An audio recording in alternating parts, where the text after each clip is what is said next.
Saya percaya ini semua adalah Roh Kudus. Gak pernah sangka hari ini GMS berkembang di ibu kota. Saya percaya for a reason, karena Tuhan mau membangkitkan Anda. Izinkan saya hari ini mengajari Anda untuk berdoa, lebih tepatnya Tuhan yang mengajari. Saya diajari Tuhan, saya ajari Anda. 3 permintaan atau 3 doa yang tidak akan pernah ditolak oleh Tuhan. Mau nggak kita berdoa, Tuhan selalu bilang yes sama kita. Tapi jangan dengan hati yang manipulasi. Karena manusia itu suka monopoli, sukanya itu membuat Tuhan itu jadi center class. Tuhan juga bukan vending machine, masukkan $1 keluar Coca-Cola. Tuhan itu punya kehendak, Tuhan itu punya perasaan, dan Tuhan kita daulat. Tapi ada doa yang gak mungkin ditolak sama Tuhan sih. Buka dulu di Mazmur 27. Tunjukkanlah jalanmu kepadaku ya Tuhan dengan keras, dan tuntunlah aku di jalan yang rata, oleh sebab seteruku. Janganlah menyerahkan aku kepada nafsu lawanku, sebab telah bangkit menyerang aku saksi-saksi dusta, dan orang-orang yang bernafaskan kelaliman. Sesungguhnya aku percaya akan melihat kebaikan Tuhan di negeri orang-orang yang hidup. Nantikanlah Tuhan, kuatkanlah dan teguhkanlah hatimu. Ya, nantikanlah Tuhan. Ada hubungannya dengan surat Yakobus. Doa yang gak bisa ditolak oleh Tuhan itu contohnya, simpelnya, doa minta hikmat. Yakobus pasal pertama, tertulis begini, gak usah dibuka. Saya kasih aja paralelnya, supaya Anda mengerti bahwa firman Tuhan itu selalu interconnected, selalu terkoneksi. Selalu terhubung satu dengan yang lainnya, tidak saling melawan. Di Yakobus dikatakan, jikalau engkau kekurangan hikmat, mintalah kepada Dia yang tidak mengungkit-ungkit masa lalu, atau tidak pernah mempertanyakan motivasimu. Kira-kira gitu bahasa sehari-harinya. Kalau kita kekurangan hikmat, Tuhan dengan senang hati memberikan. Karena permulaan hikmat adalah takut akan Tuhan. Gak pernah salah orang minta hikmat.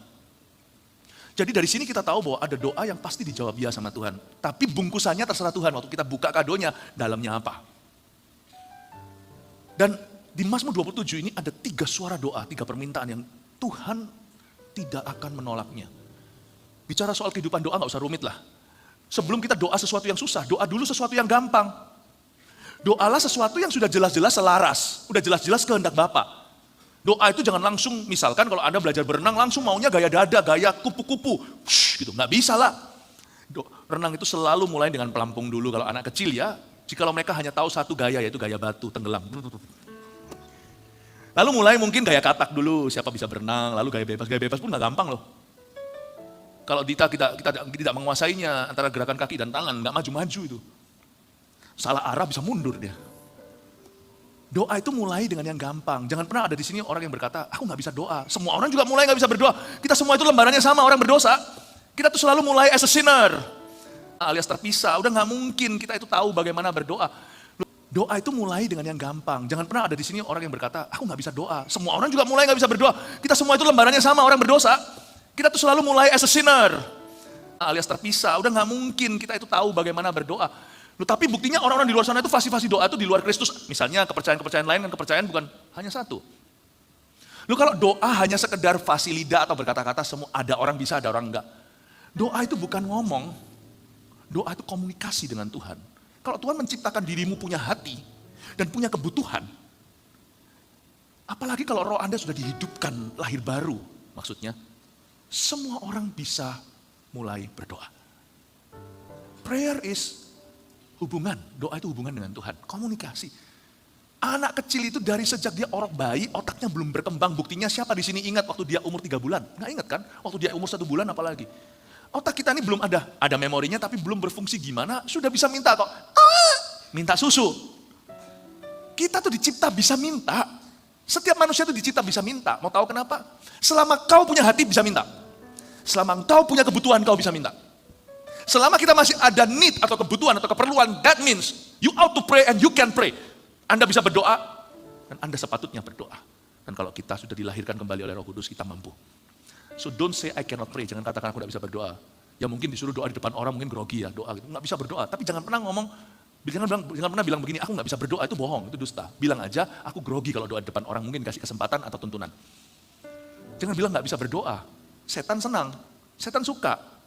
Karena Anda setuju sama dia, karena memang setan nggak mau Anda berdoa. Kalau Anda tahu bagaimana berdoa, cilaka itu.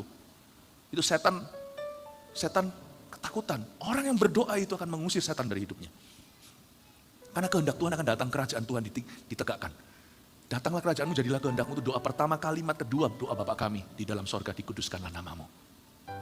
Saya ingin Anda untuk mengerti bahwa doa itu bisa mulai dengan gaya batu dulu. Mulai dengan ecek-ecek kaki gitu, pakai pelampung. You can begin with something, not something new, something easy. Saya mau ajari Anda, saya kasih cookie itu di rak bawah, supaya anak kecil pun bayi rohani di sini yang baru bergabung di MS bisa menggapainya. Jangan supaya Anda melihat kami para hamba Tuhan, wah enak ya doanya. Doa itu bukan enak didengar, doa itu jujur diutarakan. Amin. Saya mau ajak Anda 3 kalimat doa yang Tuhan tidak bisa resist. Ya, dan saya percaya Tuhan gak keberatan saya ajarkan gini, sebab saya tidak ajarkan Anda untuk memanipulasinya, saya ajarkan Anda untuk mengenal isi hatinya. Pertama, ayat 11, tunjukkanlah jalanmu kepadaku ya Tuhan. Ini dia nomor 1. Tunggu sebentar ya sebelum saya lebih lanjut. Mazmur 27 ini Daud dalam pergumulan. Judulnya di Alkitab kita LAI, Lembaga Alkitab Indonesia, aman dalam perlindungan Allah. Itu artinya Daud sedang merasa gak aman. Jadi Daud itu mengalami bahaya fisik karena dia dikejar-kejar oleh Saul. Dia mengalami gejolak batin luar biasa karena ditolak bahkan oleh ayah ibunya, ayat sebelumnya, ayat 10. Ini hanya ahli teolog, saya belum cek tepatnya kira-kira kapan di kejadian mana, karena setiap Mazmur Daud itu selalu ada di biografinya. Ini di kilometer berapa, kitab Tawarik ada, di kitab Samuel ada, Daud punya cerita. Kira-kira sebelum dan sesudah Mazmur 27 ini kejadian apa? Saya nggak bisa, saya belum yakin apa. Mungkin kita hanya bisa menebak apa. Tapi yang pasti Daud itu mengalami banyak gejolak. Itu sudah kita harus agree dulu, kita harus setuju. Daud mengalami berbagai macam nanti kasus Batsheba lah, ada Absalom. Ini orang sekalipun hatinya itu berkenan pada Tuhan, sekalipun dia raja diurapi, dia mengalami up and down tuh begini. Nggak mulus seperti kita. Jadi jangan merasa sendirian kalau kita baca Alkitab, rasanya tokoh Alkitab itu gimana. Mereka seperti Anda dan saya, Elia manusia biasa. Jadi kalau hari ini kita mengalami pergumulan, itu lumrah, nggak apa-apa. Tuhan itu punya solusinya. Alkitab itu isinya bukan hanya tentang Tuhan, Alkitab itu isinya tentang orang-orang kayak kita. Makanya saya suka baca Alkitab, real gitu loh. Dosanya Daud pun tidak disembunyikan, diceritakan, dijabarkan, supaya saya itu merasa bahwa saya itu relevan dengan apa yang dikatakan di Alkitab. Dan Daud itu mengalami pergumulan luar biasa. Hanya Tuhan yang tahu mengapa dia tulis Mazmur 27. Tapi dia berdoa begini, saya mau contoh dia dan teladani. Tunjukkanlah jalanmu kepadaku ya Tuhan, waktu jalan kita buntu. Kita bisa berdoa gini, tunjukkanlah jalanmu kepadaku ya Tuhan, dan tuntunlah aku di jalan yang rata oleh sebab seteruku. Kalau ayat 11 itu di jus, keluarlah kalimat ini, kalimat ke-1, permintaan yang tidak bisa ditolak oleh Tuhan. Munculkan, ajarilah aku, teach me. Ini gak bisa ditolak sama Tuhan. Karena Tuhan itu dari sononya guru. Yesus itu lebih sering dipanggil oleh muridnya guru atau rabi. Tapi hati-hati, dalam keselamatan jangan sebut dia guru saja, sebut dia Tuhan.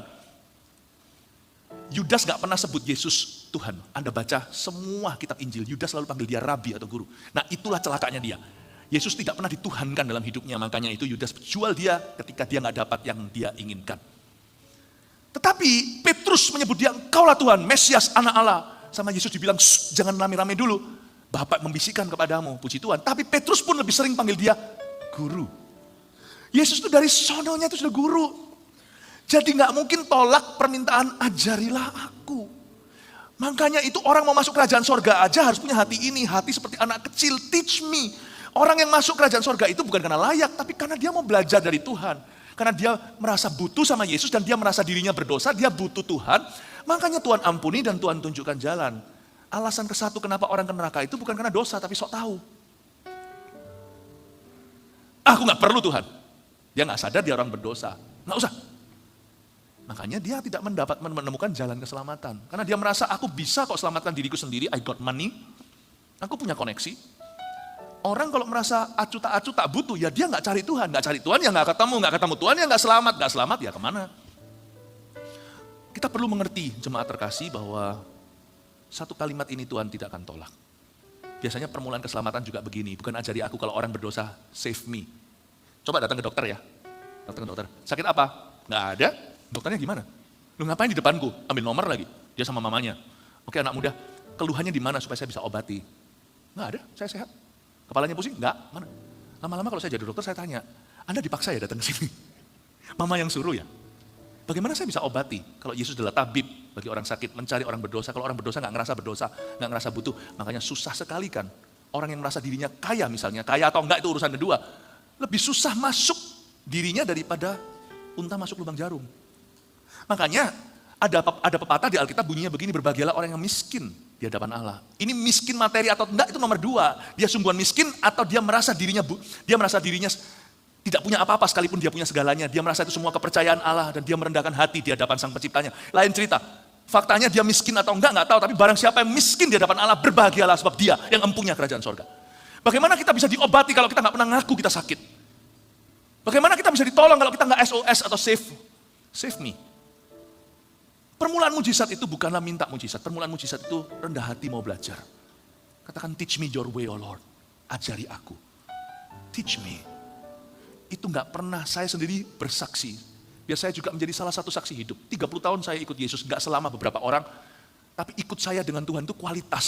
Setiap tahun, setiap bulan.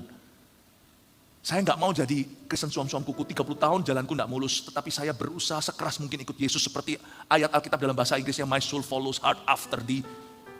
30 tahun saya itu sudah cukup bisa menjadi sebuah kesaksian juga, bahwa Tuhan tidak pernah tolak satu doa ini dalam hidupku. Whenever I come before His throne, tiap kali saya datang ke hadapan tatanya, saya berkata, teach me, kalau dengan attitude yang pas atau dengan sikap hati yang betul. Tuhan akan selalu tunjukkan jalannya, dan jalannya nggak tentu mujizat, kadang-kadang jalan itu bertobat. Kadang-kadang jalan itu harus melepaskan hak. Jalan itu kadang-kadang sakit dibawa ke bawah lembah kelam, nggak tentu jalan itu selalu enak. Tapi setiap kali kalau saya minta jalan, Tuhan buka jalan, wong namanya Tuhan itu adalah jalan kebenaran dan hidup kok. Yesus nggak perlu alamat, Yesuslah alamatnya. Yesus nggak perlu tunjukkan jalan, dialah jalan, orang yang datang ke Tuhan. Dengan sikap hati, tunjukkan jalan alias ajari aku, selalu Tuhan akan ajari sesuatu. Gak pernah ada orang kalau datang ke gereja dengan ekspektasi untuk belajar, dia gak akan belajar apa-apa. Sekalipun kalau pengkhotbahnya gak bisa khotbah pun orang sendiri, dia pasti belajar sesuatu.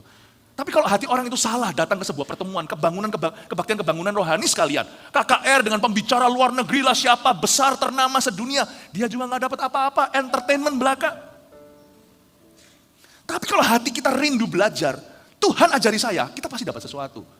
Orang tanya sama saya, Pastor Philip ini dulu dengar pengkhotbah besar ya? Enggak, saya itu di Vancouver, Kanada. Bertobat di sana 8 tahun pertama hidup rohani saya. Saya SMA 3 bertobatnya. Setiap hari saya dengar apa? Enggak ada. Vancouver, Kanada tempat saya dulu tinggal, zaman dulu itu disebut sebagai kuburan karismatik. Enggak ada yang mau ke situ. Kenapa? Kering kerontang secara rohani dan ditolak. Di situ ada Hank Hanegraaff zaman itu. Seorang hamba Tuhan yang sangat-sangat anti dengan bahasa roh, dengan semua karismatikan. Dia membuat satu buku namanya Charismatic Chaos. Dan dia ada satu di dekat sana, di situ antara situ dan Seattle, Amerika perbatasan, di situ dia punya basis pelayanan yang terus serang semua karismatik. Terus serang lewat radionya, lewat apa. Masih adalah orang-orang gitu setiap zaman mesti ada, nggak apa-apa ampuni, ya sudah kita nggak usah urusi, kita nggak usah balas, kita bertumbuh berbuah aja. Jadi nggak ada orang di sana. Jadi setiap hari tahu nggak, setiap minggu saya itu dengerin khotbah siapa? Ya khotbah sama pendeta saya. Pendeta Indonesia di sana.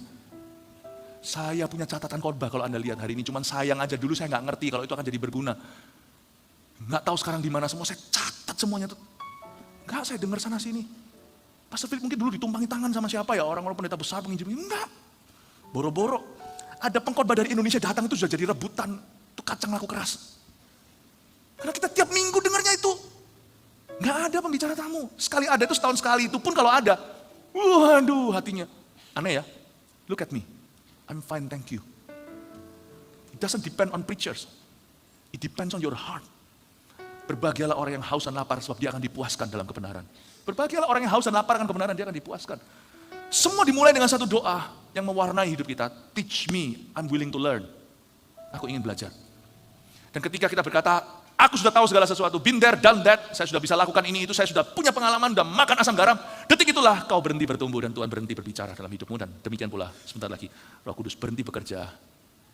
Dan semua yang terjadi dulu itu hanya menjadi tiang garam seperti istri Lot dalam hidupmu.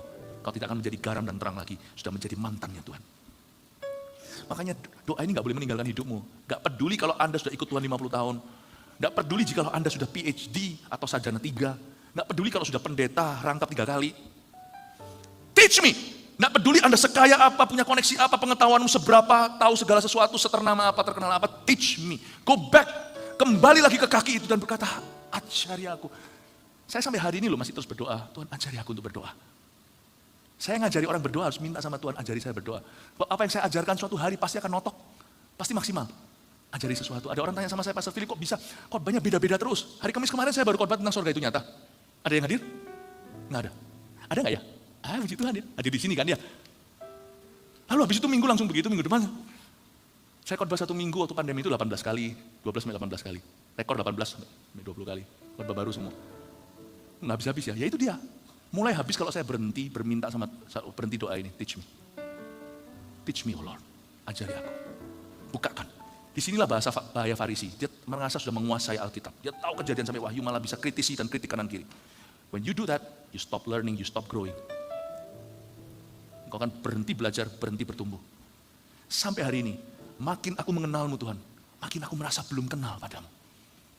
Makin saya mendekat sama Tuhan, makin saya baca Alkitab, semakin saya merasa awal-awal waktu baca Alkitab, wow, sekolah teologi 4 tahun, 3 tahun pertama, setelah tahun ketiga, wow, tahun kedua sih biasanya, wow, tahun kedua rasa saya tahu segala sesuatu. Kalau bener lo ya ngikut Yesusnya selama sekolah teologi untuk para hamba-hamba Tuhan misalnya, tahun kedua tuh tahu segala sesuatu, you feel like you're the master of the Bible. Wah, kita sudah seperti majikannya Alkitab, kita tahu, kita jadi gurunya, tapi tahun keempat kalau betul ikut Yesusnya dalam panggilan, saya waktu mau wisuda itu saya berkata, wow, I don't know anything. Aku nggak tahu apa-apa. Saya kira saya master the Bible. Tapi waktu saya tahun keempat, saya merasa the Bible is mastering me. Alkitab yang jadi majikan. Setelah 30 tahun ikut Tuhan, saya berkata, wow, ini ayat kan aku pernah baca. Ini kan selalu aku baca. 3 tahun lalu, 30 tahun lalu. Kok bisa ya pengertian begini tanpa mengubah arti dasarnya? Kok bisa dapat pewahyuan begitu ya? You know, nothing will become old in your life. Everything will become new if you can pray this prayer. Teach me, O Lord. Nggak akan ada stok lama di hidupmu. Akan selalu diperbaharui. Kalau Anda bisa berkata, ajari aku. Dan itu doa nggak pernah ditolak Tuhan. Setiap kali ada orang berdoa dengan air mata, apalagi waktu sakit, waktu kita nggak ngerti kenapa si ini meninggal, keluarga kita, padahal kita sudah berdoa kan, kita sudah sembahyang kan, kita sudah beriman kan, kita sudah bawa ke hamba Tuhan, sudah diolesi minyak, kalau perlu sudah disemprot minyak segala. Kenapa kok mati? Kenapa kok meninggal? I don't know, jangan marah. Kalau kita nggak mengerti, don't know, kita datang ke kaki Tuhan dan berkata sekali lagi, seperti orang blow on bodoh, seperti hewan aku dungu di dekatmu, itu loh, Mazmur 139, doa di hadapan Allah yang Maha Tahu. Tapi aku tetap di dekatmu, ketika aku mencoba buat make sense, masuk akal semua, ketika itu semua nggak masuk akal, seperti pasir banyaknya, namun ketika aku bangun, aku tetap di dekatmu. Wow, pada saat kita, semua teori kita itu, udah nggak mempan lagi, itu mungkin kita harus berdoa lagi begini, teach me, ajari aku. Tuhan ku percaya, rencanamu indah, walau saat ini tak ku mengerti. Engkau telah berfirman, memberi masa depan, damai sejahtera, penuh harapan. Yang ku tahu ini, ku tahu rencanamu indah bagiku, ku tahu kehendakmu baik bagiku, ku tahu rancanganmu sempurna bagiku, ku tahu jalan-jalanmu yang terbaik bagiku. Bagusnya lagu ini ya, depan sama belakang, belakangnya gak ada jawaban loh. Dimulai dengan Tuhan, ku tidak tahu, Tuhan ku percaya rencanamu, namun saat ini tak ku mengerti. Dimulai dengan ketidaktahuan, ujungnya tetap gak tahu, tapi yang ku tahu, rencanamu indah bagiku. Itu gak menjawab ketidaktahuannya. Dia mulai dengan pengetahuan yang dia bisa miliki dulu. Ku tahu rencanamu indah bagiku, tapi hal ini tetap saat ini belum ku mengerti. Lagu ini gak ada konklusi. Lagu ini ujungnya pada satu kalimat yang tidak merupakan bagian lirik lagu ini. Teach me. Udah itu aja. Berakhir di situ. I'm willing to learn again. I'm willing to learn again. Waktu aku kira aku sudah mengenalmu, tahu jalanmu, tapi saat ini belum ku mengerti. Tapi yang ku tahu, rencanamu indah bagiku. Entah gimana ini masuk akalnya. Pokoknya aku tahu rancanganmu yang terbaik bagiku. Teach me again, will you? Yohanes 15, carang berbuah dibersihkan supaya berbuah lebih lebat. Ada waktunya semua yang kita kira sudah tahu, semua diruntuhkan. Dan waktu itu mungkin Daud berkata, aku gak ngerti kenapa papa mamaku menolak aku, kenapa aku dikejari sama mertuaku begini, kenapa ini mengkhianati aku, suku ini mau jual aku ke Saul, mau serahkan, padahal aku tadi bantu loh, aku bantu mereka terhadap penyamun. I don't understand humans. Aku gak mengerti manusia, bahkan aku gak mengerti diriku sendiri. Dia berkata, tunjukkanlah jalanmu, teach me. Gara-gara doa ini, hidup Daud dari masa paling kelamnya menjadi to be continued. Ada episode berikutnya. Kalau Anda baca semuanya, lihat itu. Rencana Tuhan terjadi selanjutnya. Doa yang gak pernah ditolak Tuhan. Ajari aku. Kalau Anda tidak tahu mau ngomong apa lagi, 2 kata, 1 kalimat ini selalu mempan sama Tuhanmu. Rendah hati, ajari aku. Tapi jangan ini, ajari aku tapi lalu bla bla bla bla bla. Jangan, ajari aku, titik, nanti-nantikan Tuhan. Haleluya. Dicoba deh.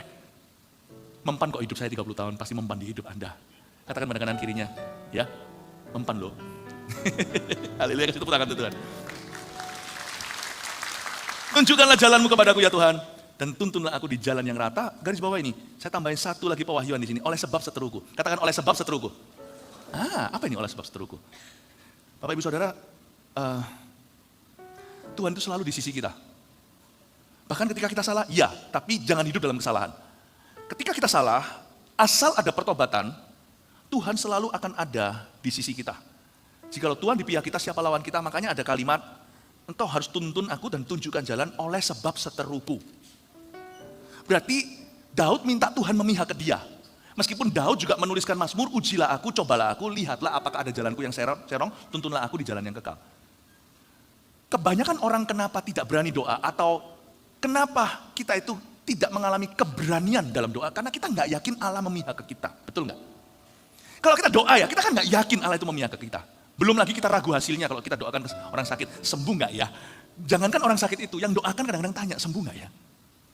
Ayo kalau jujur, apa yang membuat seseorang itu minus keberanian dalam doanya? Karena dia nggak yakin Allah memihak ke dia. Coba saya koreksi, jangan berdoa kalau Anda nggak yakin Allah di pihak Anda. Saya nggak ajari Anda untuk tidak berdoa, tapi saya ajari Anda untuk yakin dulu saat berdoa. Yakinlah, Allah pasti memihakmu. Buat apa punya Tuhan, tapi meragukan? Tuhan pasti memihak Anda. Lu masa Pastor Philip, mentah-mentah saya salah Tuhan juga bisa memihak? Syarat ketentuan berlaku.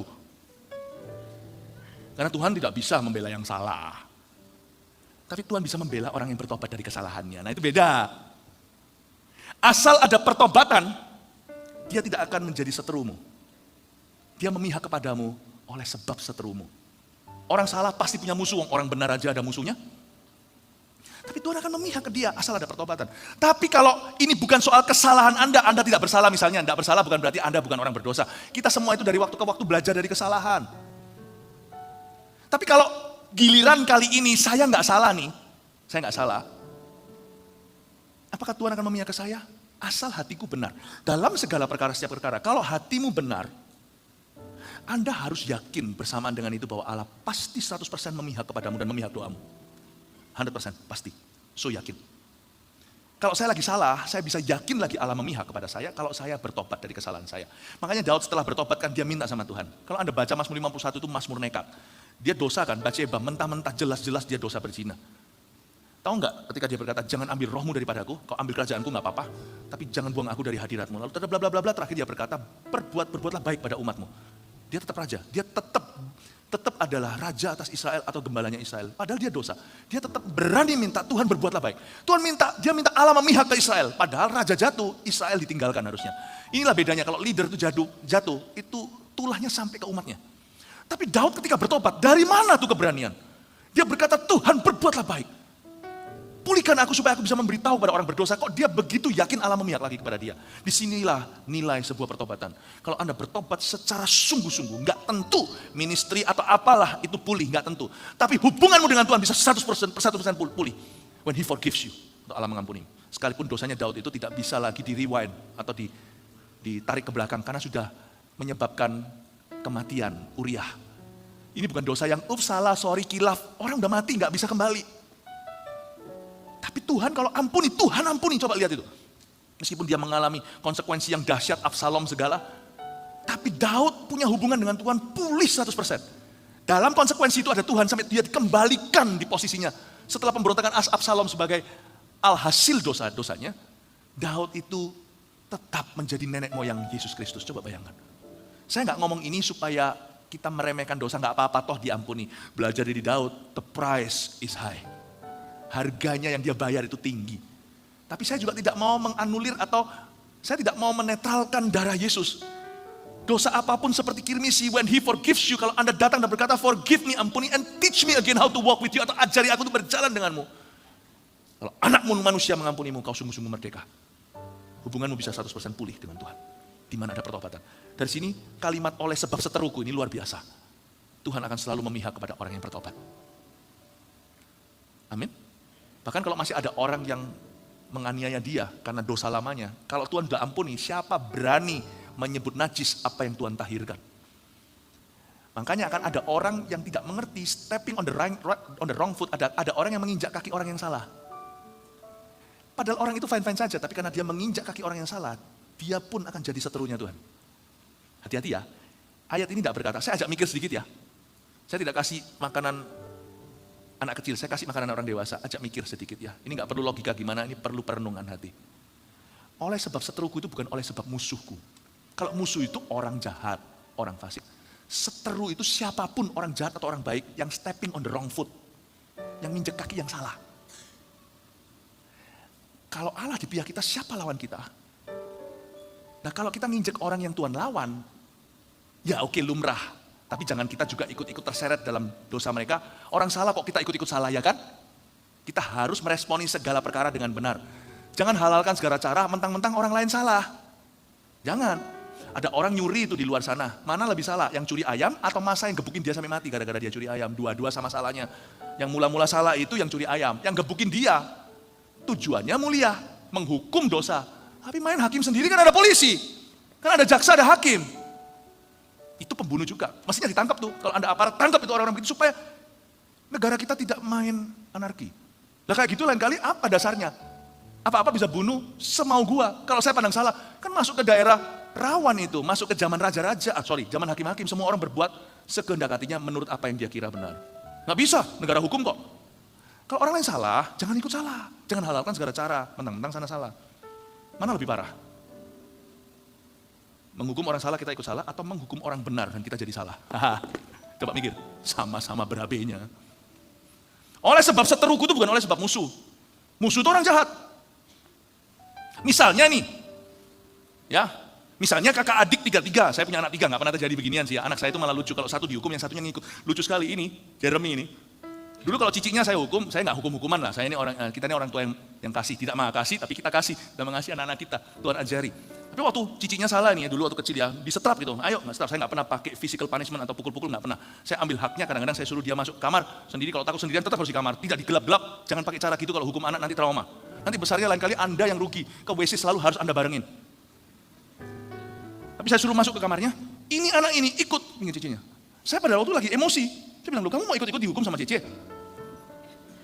Masih kecil dia. Ya sudah dua-dua ikut masuk kamar. Bawa gulingnya. Ini anak ini, ya, sakwa. Misalkan, anak satu saya hukum. Saya marahin. Nangis, salah kan? Dia udah minta maaf. Misalnya, salah nih, masih salah.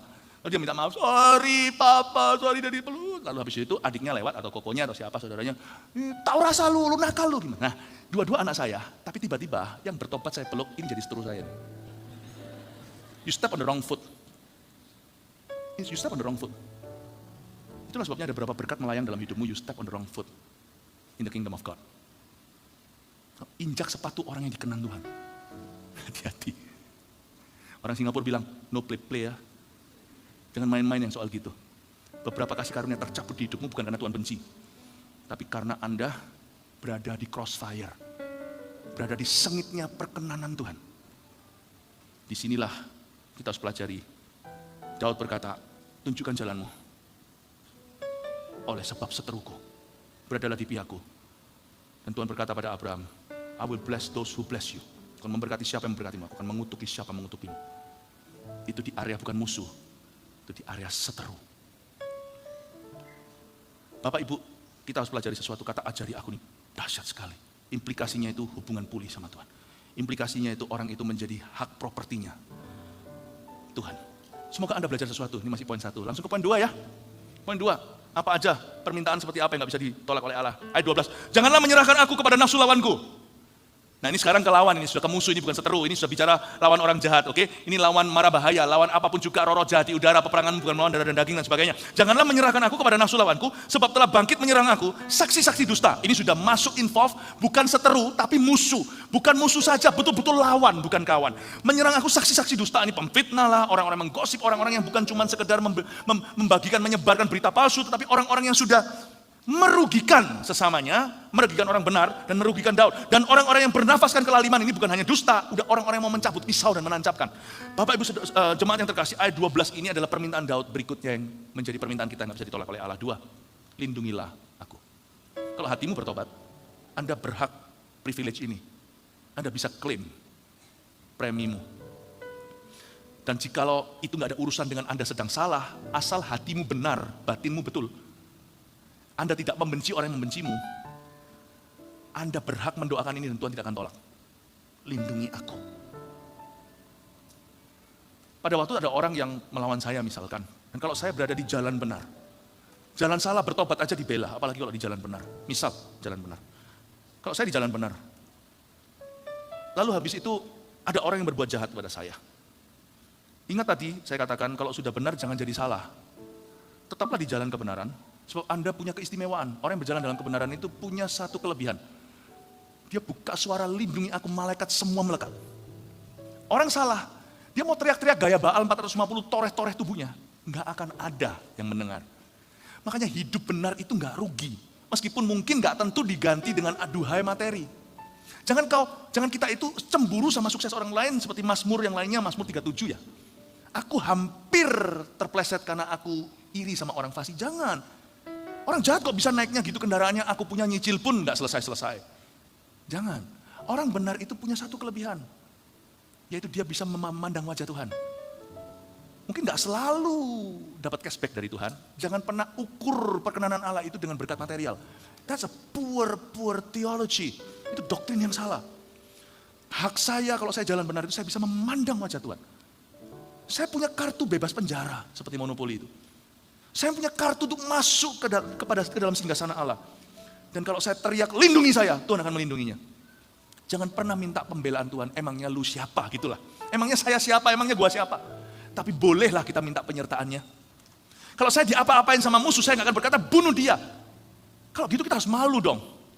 Suatu hari ini, saya potong rambut Festival Kuasa Allah kedua. Itu masih awal-awal itu, masih saya umur, itu tahun 2004. Jadi, saya masih umur 30. Wah, saya pergi potong di sebuah salon. Potong rambut. Jelas-jelas saya gak goyang, tukang potongnya, itu kalau sudah begitu, Anda tahu kiamat telah tiba. Besok Festival Kuasa Allah. Besok itu pertemuan ribuan orang. Pak, lalu orang itu marahin saya. Dia tahu saya pendeta. Dia marahin, dia bilang, Bapak sih goyang dan segalanya. Saya bilang, enggak goyang saya. Ya sudah, debat percuma, rambut udah hilang. Kalau Anda lihat FKA kedua atau ketiga ya, saya lupa ya. Itu rambut saya agak sedikit kayak orang tahanan. Sungguhan, itu enggak sengaja. Saya sempat ditanya sama papa saya, kenapa potong pendek begitu? Bukan mau potong pendek, Pak. Mesinnya jalan sendiri. Besok orang itu makan soto mati. Ini beneran, tukang potongnya. Saya masih, itu kenal baik. Oh, Anda lihat diri dulu, wih Pastor Philip Sakti. Bukan, tunggu dulu, saya belum jelasin. Itu interpretasimu, interpretasiku beda loh. Besok dia makan soto di Surabaya, drop dead, mati sungguhan meninggal. Anak Tuhan sih. Yang tahu cerita itu, kan saya nggak cerita sama jemaat. Semua ambil kesimpulan, wah ini jangan-jangan orang yang kurabin. Ngawur. Don't touch my anointed. Enggak lah, masa Tuhan main bunuh rambutku, kenapa? Saya ngomong, dia bisa berkata, lu kira lu siapa? Yesus itu gak diizinkan masuk ke Samaria. Yang GR ini GR yang salah, itu Yohanes dan Yakobus. Panggil api, bakar aja Samaria. Untung Yesus gak nurutin mereka. Kalau iya kan gak ada cerita nanti Yesus ketemu sama wanita di pinggir sumur itu loh. Nanti ada Filipus ke Samaria, orang-orang lumpuh berjalan. Yang kesetanan kerasukan dilepaskan. Yesus berkata enggak lah. Yesus itu anak Allah. Kita ini hanya hamba Tuhan yang kotor. Yesus itu suci. Dia berkata, apa susahnya sih lewat jalan lain? Apa susahnya? Anak Allah loh. Anak Allah loh. Perwira itu yang cambukin dia, yang akhirnya ngaku ini benar-benar anak Allah, gak mati di tempat kecipratan darah dia. Tuhan Yesus kan pasti dipaku gitu kan, cerot-cerot kemana-mana. Malah diselamatkan, ada banyak orang Itali bertobat, Kisah Para Rasul, coba baca. Saya tegur keras orang-orang itu, kamu jangan keluarkan doktrin teologi sembarangan dia. Dia kebetulan memang kena serangan jantung. Bukan karena habis potong saya dihukum sama Allah. Ngawur kamu, keluar teori begitu, saya teguri orang-orang yang dekat sama saya. Jangan ngomong begitu ya, nanti jadi pembicaraan apa. Enggak lah, Philip Mantova itu gak sepenting itu. Jangan GR lah, yang gitu-gitu gak usah GR. Kok gitu nanti hukum, gak usah lah. Yesus bolak-balik di Josolimi, gak apa-apa tuh, mereka tetap kasih kesempatan. Allah itu maha sabar, panjang sabar bahkan. Enggak lah. Paulus diapain itu, sama ini itu, gak apa-apa itu orang-orang itu. Tuhan itu panjang sabar, dia gak ingin kematian orang fasik, tapi ingin pertobatan mereka. Maksud saya itu, lindungi aku itu gak selalu main babi bu, pukul-pukul Tuhan matikan, bukan. Paham ya? Anda gak sepenting itu, anak Allah aja gak begitu. Saya sampai, hati saya itu mengenas, aduh Tuhan, untung kemarin saya gak semprot balik dia, saya pasti nyesel. Saya bisa datang ke perkabungannya dan minta maaf itu sama peti. Untung Tuhan, dan bukan karena rambutku, gak ada hubungannya, apa hubungannya. Ada banyak hal yang boleh kita percaya itu hanya kebetulan belaka. Lindungi aku itu gak kayak gitu sih. Cuman it's true, orang yang menjaga hubungannya dengan Tuhan, apalagi utusan Tuhan. Barang siapa menerima utusanku, dia menerima aku, kata Yesus. Barang siapa tidak menerima utusanku, dia tidak menerima aku. Dan barang siapa menerima aku, dia menerima Bapakku yang mengutus aku. Dan sebaliknya, tidak menerima aku, tidak menerima Bapa yang mengutus aku. Rasul-rasul diberitahu, kalau kamu bawa Injil, ini bukan soal rambut, soal pribadimu. Kalau ada kota yang menolakmu, kebaskan. Dan kota itu akan dihukum lebih dari Sodom dan Gomora. Yang ini profesional, ini bukan personal. Orang yang hidup benar, berjalan di poros kehendak Allah dan melakukan surat tugasnya dari Tuhan. Orang itu private property-nya Tuhan. Dia adalah urusan Tuhan. Asal kita terus berjalan di poros kebenaran, tidak menyimpang ke kiri dan ke kanan, ada perlindungan, divine protection. Dan kalau orang itu berseru, lindungi aku. Kalau Tuhan nggak lindungi, Tuhan yang malu. Sebab dia di mana dia berada, itu Tuhan yang suruh. Paham maksud saya? Itulah kelebihan orang yang menjaga hidupnya di hadapan Tuhan. Kalau anak cucunya ada yang menyimpang dari Tuhan, dia itu punya kartu bebas penjara, naik ke sidang Allah. Dan naik banding berkata, Lord my son. Makanya Tuhan bilang sama Daud, nanti itu keturunanmu yang akan bangun bait suci. Selalu akan ada keturunanmu di tahtamu, selalu ada keturunan Daud. Dan jikalau anakmu itu nanti nakal dan dia meninggalkan Tuhan, aku akan pukul dia, tapi aku tidak akan tinggalkan. Coba baca. Dan Tuhan setia, coba baca kitab Raja-Raja. Kitab Raja-Raja, suku Israel 10 di atas yang pisah sama Daud. Itu silih berganti dari family yang berbeda-beda. Daud, kadang-kadang keturunannya ada raja baik, ada raja jahat. Tapi semua itu keturunan Daud sampai Yesus Kristus, Yusuf, dan bahkan Maria. Ayah asuh dan ibu yang melahirkan Yesus dari suku Yehuda. Dari keturunan Daud. Kita punya hak berkata, Tuhan anakku nakal. Meskipun kita bukan orang yang punya segala-galanya. Anda akan lihat nanti di akhir hidupmu kesaksian, anak Anda kembali pada Tuhan. Tapi anak orang fasik ditinggalkan Tuhan. Dia punya segala-gala, justru itu yang menjadi kutuk dalam hidupnya. So, let me tell you, jangan pernah judge Tuhan, nilai Tuhan dengan harta materi. Hidup benar itu tidak pernah sia-sia. Seperti kata Mazmur 37, sempat aku berpikir sia-sia aku menjaga hati yang benar. Tidak pernah sia-sia. Katakan tidak pernah sia-sia. Lindungilah aku, protect me. Protect me, oh Lord. Itu luar biasa. Lindungi saya. Permintaan yang tidak akan ditolak Tuhan. Mau tahu kenapa? Lindungi saya. Karena Tuhan itu ayah. Tuhan itu ayah. Tahu nggak waktu anak saya masih kecil? Saya dulu itu agak sedikit overreacting. Karena pertama kali jadi papa, nikmatilah semua overreaksi itu, nggak apa-apa sih, jangan tertawa soal gitu, nikmati. Anak pertama itu saya lihat dia tiba-tiba ada benjolnya di sini, ada sedikit, ada gunungnya, ada bukit merah muda, ternyata digigit sama nyamuk. Saya itu ngamuk, saya tuh tunggu nyamuk 1 jam di dekatnya. Saya cari nyamuk di semua-semuanya, saya beli yang raket tuh yang bisa yang ada. Saya cari nyamuknya, wah setelah saya tangkap nyamuk itu, saya tangkap hidup-hidup. Jahat sih, jangan ditiru, saya nyesel juga. Meskipun demikian bukan manusia, jangan begitulah. Itu gak baik buat hatimu, itu toksik buat jiwamu. Saya cabuti satu-satu tuh kakinya. Ketawa pasti pernah kan? Ayo, saya cabuti satu-satu tuh kakinya, dia gak bisa terbang, saya lepaskan dia. Dan dia ketemu kecoa.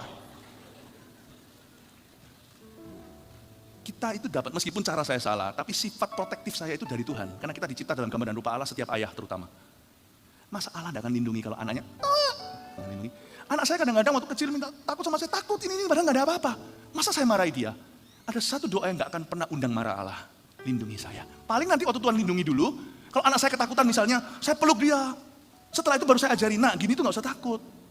Ini gak usah takut, tiba-tiba mati lampu dia takut. Takut sekali, wah gimana? Saya bilang, shadows don't kill you. Saya ajari dia.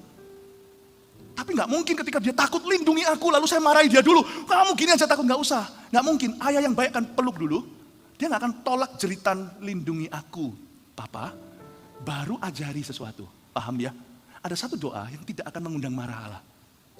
Protect me. Dia pasti akan lindungi. Mungkin setelah dia lindungi, dia akan ajari. Yang ginian kamu gak usah takut. Paham Bapak Ibu Saudara? Atau yang kamu takutkan salah, harusnya kamu takut yang lain. Bukan takut yang begini. Takut sekali germ phobia apa-apa disemproti, kena juga COVID. Kena juga.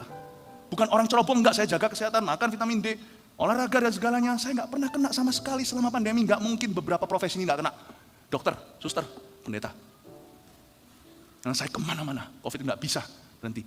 Ada jemaat mati, ada orang meninggal, ada begini. Enggak mungkin saya enggak di situ. Sekalipun saya enggak pernah kena.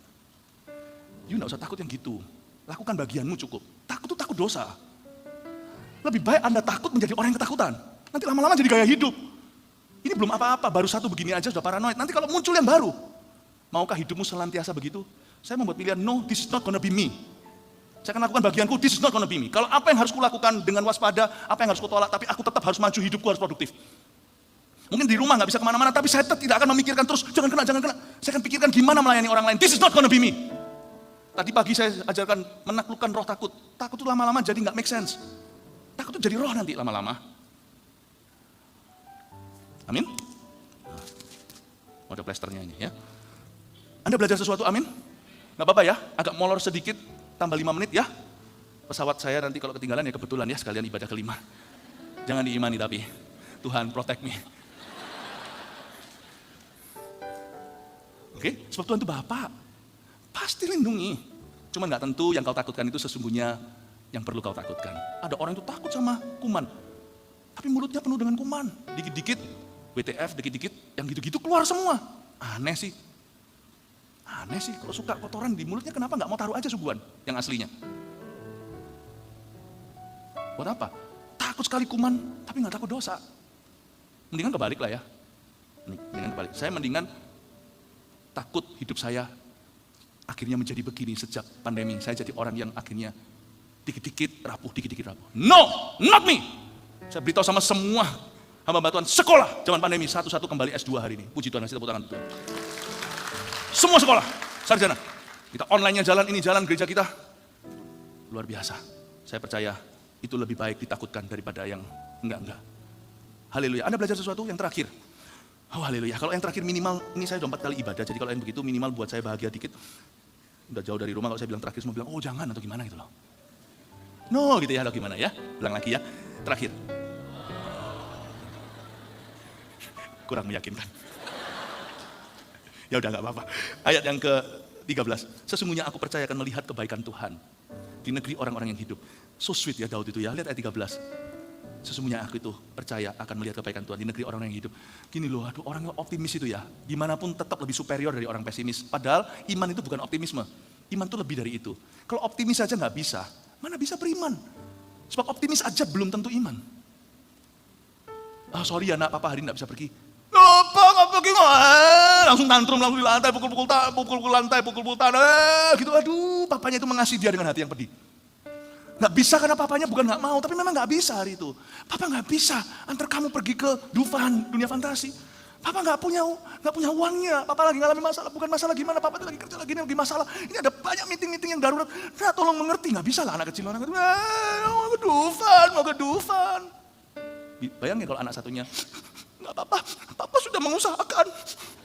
Sesungguhnya aku percaya akan melihat kebaikan Tuhan di negeri orang-orang hidup. Nggak apa-apa deh, Papa udah mengusahakan. Pak, cepat sukses ya Pak. Saya doakan ya Pak. Anak kecil kan nggak bisa air mata buaya. Ngomong, itu papanya di dalamnya pasti mengerang. Nak, suatu hari ku belikan Dufan untuk kamu.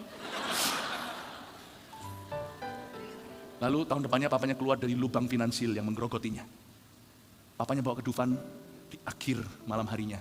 Pulang ke rumah makan, papa punya satu surprise lagi. Apa? Papa sekarang udah berkelimpahan. Papa bawa kamu ke Disneyland.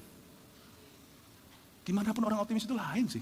Ngelus-ngelus Tuhan, sesungguhnya aku percaya akan melihat kebaikan Tuhan.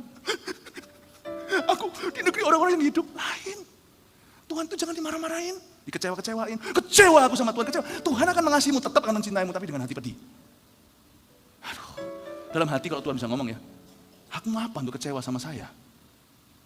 Mau gak kecewa? Mau fair? Masuk neraka?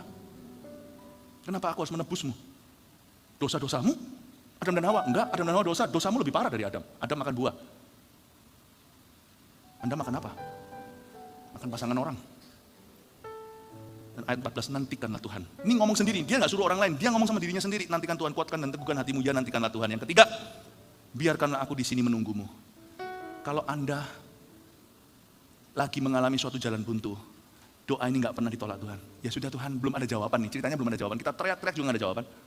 Baiklah, aku akan menunggumu. Wow, aku akan menantimu. Tuhan gak akan berkata, pergi lu, nggak akan. Besok datang Tuhan, aku masih menantimu. Tuhan gimana? Besok lusa, aku masih menunggu. Biarkanlah aku di sini menunggumu. Itu ya, harusnya dijawab doanya 21 hari. Atau harusnya dijawab 2 bulan. Bisa-bisa 1 minggu udah datang. Itu membuat hati Tuhan masih guna tahan, karena Allah kita tuh gak jahat. Itulah sebabnya, janganlah lari kalau Anda sedang salah. Kalau semua Anda datang ke hadirat Tuhan lagi salah nih. Habis berbuat sesuatu, kebiasaan buruk atau apa. Waktu masuk ke hadirat Tuhan, ampuni, nyanyi-nyanyi lagu-lagu buat aku ke Alkitab tapi masih merasa guilty. Lalu tiba-tiba ditutup Alkitabnya, dimatikan tuh Bluetooth-nya, keluar dari kamar, udah terlanjur aku sudah melakukan sekali lagi, Jangan gitu. Itu malah membawa duka, menutup lubang, gali lubang. Kalau Anda belum dapat jawaban atau belum merasa terlepaskan, tunggu aja, bilang sama Tuhan begini, biarkan aku menunggumu di sini. Sampai engkau menjawab aku, sampai engkau ambil rasa guilty-ku, rasa bersalahku. Jangan lari kalau lagi salah. Nunggu di situ, lebih cepat nanti keluar. Kalau salah nanti belenggumu semakin kuat. Dan juga jangan marah-marah sama Tuhan.